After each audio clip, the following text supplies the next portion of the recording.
नमस्कार, news 18 JKLH का digital platform देख रहे हैं आप और मैं हूं आपके साथ प्रिया शर्मा। रुक करते हैं लद्दाख की बड़ी खबरों का। जिला अध्यक्ष तेंजिन जोस्पिल के नेतृत्व में भाजपा पार्षदों ने सोनम वांगचुक से अपने चल रहे अनशन को समाप्त करने की अपील की है।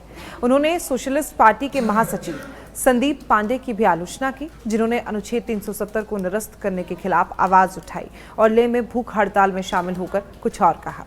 जो यहाँ पे स्थिति है लद्दाख में, जो बार बार सोनम वांगचुक जी को अनशन करना पड़ रहा है और बातचीत होती है और बातचीत में जो चीज़ें तय होती हैं उनको लागू नहीं किया जाता है। जैसे पिछली बार ही जो बातचीत हुई जिसमें सजाद भाई भी मौजूद थे और कुछ जॉब्स में रिजर्वेशन की बात हुई, उसको लागू नहीं किया गया।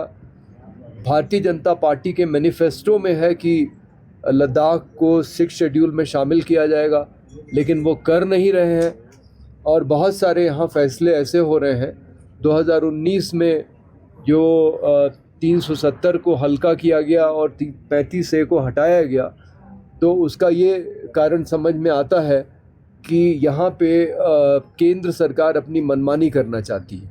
सबसे पहले संदीप पांडे जी एक पॉलिटिकल पार्टी से ताल्लुक़ रखते हैं, वो एफिलिएट करते हैं और आप वो सोशलिस्ट पार्टी ऑफ इंडिया का वो जनरल सेक्रेटरी है।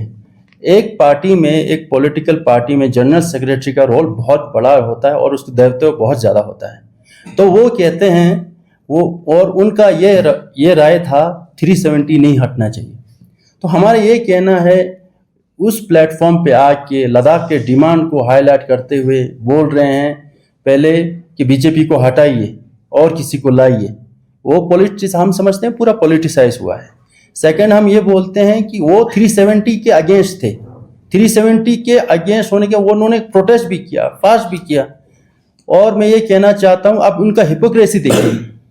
370 को ना हटाने के लिए फास्ट किया, जब 370 हटने के बाद ड्यूटी मिला तो वो लद्दाख आए, फिर बोले कि अब लद्दाखी लोगों के लिए और कुछ करिए।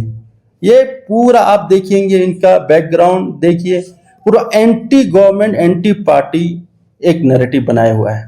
भाजपा ने यह भी कहा है कि गृह मंत्रालय और भाजपा के बीच बातचीत को सफल बनाने के लिए शीर्ष निकाय को गैर राजनीतिक होना चाहिए। दूसरी बड़ी खबर, जांस्कर के चार निर्वाचन क्षेत्र के पार्षद स्टेंजन लाकपा जांस्कर क्षेत्र के लिए अलग पर्वतीय परिषद की मांग कर रहे हैं। लेह में एक संवाददाता सम्मेलन को संबोधित करते हुए लकपा ने कहा है कि 6ठी अनुसूची की मांगें अब विवादास्पद हो गई हैं।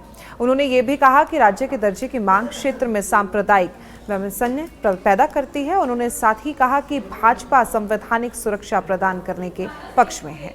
हमने एलजी साहब को ये रिक्वेस्ट किया कि अभी जो नए डिस्ट्रिक्ट लद्दाख में 5 जो डिक्लेयर हुए हैं, वो डिस्ट्रिक्ट जो है अभी डिक्लेयर होते तकरीबन 1 साल से ऊपर हो रहे हैं। तो इसलिए उसको राइट टाइम पे इम्प्लीमेंट करने के लिए हमने रिक्वेस्ट किया, क्योंकि बहुत सारे खुसूसन जांस्कर जैसे इलाके को जल्दी इम्प्लीमेंट होना बहुत ज़रूरी है, क्योंकि डिस्ट्रिक्ट एडमिनिस्ट्रेशन 240 किलोमीटर दूर होने की वजह से, यूटी एडमिनिस्ट्रेशन से 200 किलोमीटर से ऊपर दूर होने की वजह से बहुत सारे दिक्कतें आता है। इसलिए जांस्कर को प्रायोरिटी पे इम्प्लीमेंट होना चाहिए। बाकी जो डिस्ट्रिक्ट अनाउंस हुआ है उन पे भी डिस्ट्रिक्ट का ये स्टेटस जो है जल्दी ग्राउंड लेवल पे इम्प्लीमेंटेशन करने के लिए हमने रिक्वेस्ट किया है। और साथ ही साथ में हमने पहले भी गवर्नमेंट को ये रिक्वेस्ट लेटर भेजा है कि जांस्कर जो है, क्योंकि हर जगह से दूर है, इसलिए जांस्कर को एक सेपरेट काउंसिल बनाया जाए, एलएचडीसी जांस्कर के नाम से हो या जो भी हो, एक नया पॉलिटिकल स्ट्रक्चर दिया जाए, एक ऑटोनोमस बॉडी बनाया जाए। और तीसरी बड़ी खबर, क्षेत्र में जन स्वास्थ्य के लिए एक ऐतिहासिक कार्यक्रम में आज सैयद मेहदी मेमोरियल हॉल में कैंसर सोसाइटी कारगिल का आधिकारिक रूप से शुभारंभ किया गया। इस भव्य समारोह का उद्घाटन कारगिल के अतिरिक्त उपायुक्त श्री काचो इम्तियाज ने किया, जिन्होंने कैंसर के खिलाफ एक एकीकृत मोर्चे की महत्वपूर्ण आवश्यकता पर बल दिया है। बाखिया health care and research Kargil द्वारा आयोजित इस लॉन्च कार्यक्रम में सामुदायिक नेतृत्व, चिकित्सा विशेषज्ञों, सरकारी अधिकारियों और नागरिक समाज का अभूतपूर्व संगम देखा गया, जिसमें कैंसर से लड़ने के लिए सामूहिक प्रतिबद्धता का संकेत दिया गया है।